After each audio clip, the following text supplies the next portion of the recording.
السلام عليكم. هل تريد بيتا أو قصرا في الجنة؟ ده موضوع خطبتنا في دقيقتين النهاردة.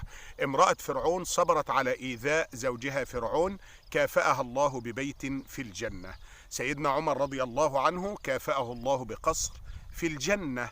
خديجة زوج النبي صلى الله عليه وسلم كافأها الله تعالى بقصر في الجنة. وأنت يا من وحدت الله، ألا تريد بيتا أو قصرا في الجنة؟ إن كانت الإجابة نعم، فأنا جايب لك النهاردة 10 أعمال سهلة جدا، كل عمل يؤهلك لأن يبني الله لك بيتا أو قصرا في الجنة. العمل الأول المداومة على 12 ركعة من السنن المؤكدة بعد الفريضة. العمل الثاني ترك المراء والكذب وحسن الخلق. العمل الثالث دعاء السوق. العمل الرابع الصبر والاحتساب عند موت الولد.